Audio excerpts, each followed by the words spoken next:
Shirley Green, Bill Gully, Sean T. Haddon, W. Robert Bob Hall, Henry Haller, Robert T. Hartman, George Herzog, William J. Hopkins, Lou Hubbard, Frank A. Hughes, Joseph A. Jaworski, James R. Jones, Representative Paul E. Kanjorski, David Hume Kennerly, Kenneth L. Kachigian, Laura Coppelson, James F. Kuhn, Joseph Layton, Louis J. Lawrence, Robert A. Lazaro, Donald F. McCown, Lester C. McClelland, Robert M. McMillan, Ed Mencken, Morton Mintz, J. Bonnie Newman, D. Patrick O'Donnell, Terrence O'Donnell,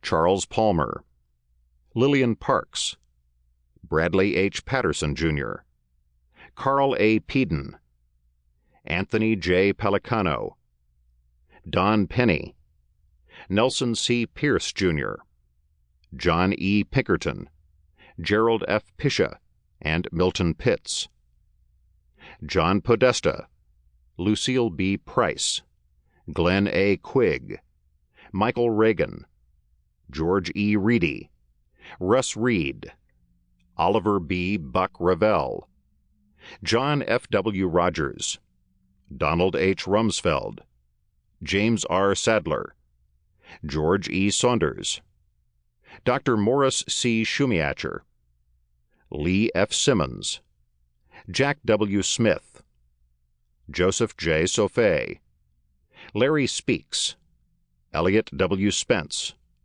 Arthur Spitzer, Rodney R. Sweetland III, David C. Tiffany, Lieutenant General Richard C. Treffery, Charles G. Chase Untermeyer, Buddy L. Weiss, Gary Walters, Frederick H. Walsall, W. David Watkins, Mary E. Weaver, Mark D. Weinberg, Brad Wells, and Raymond Young. Prologue. A month after Bill Clinton was elected, the Secret Service sent a teletype to all of its 2,051 agents, warning them not to talk to the press without first clearing it with headquarters. After Clinton had been sworn in on January 15, 1993, another teletype went out. The Secret Service had a one-voice policy, the message said. In other words, only those Secret Service officials anointed to talk to the press could do so. In April, after Newsweek quoted Secret Service agents as saying Hillary Rodham Clinton had thrown a lamp at her husband, the Secret Service sent out a third teletype, repeating the previous warnings. The message was clear. Anyone caught talking to the press would be fired. The level of concern was unprecedented, but understandable.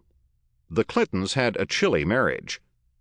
At night, ushers on the first floor of the White House were shocked to hear yelling from the second floor, which, together with the third floor, is the residence portion of the White House.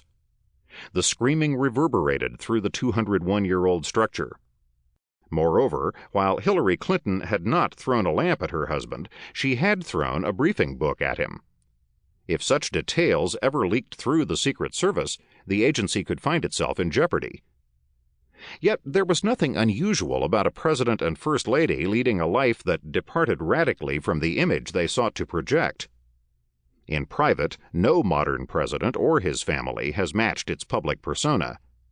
Indeed, each of the presidents has engaged in elaborate charades to conceal his true character, actions, and words. From marital infidelity to corruption, from official deception to stealing, from arrogance to incompetence, modern presidents have managed to mask their real faces, manipulating the press to conceal the truth. In The Twilight of the Presidency, George E. Reedy, press secretary to President Johnson, said the splendid isolation of the president within the White House had turned the presidency into a monarchy. "The atmosphere of the White House is a heady one," he wrote. By the 20th century, the presidency had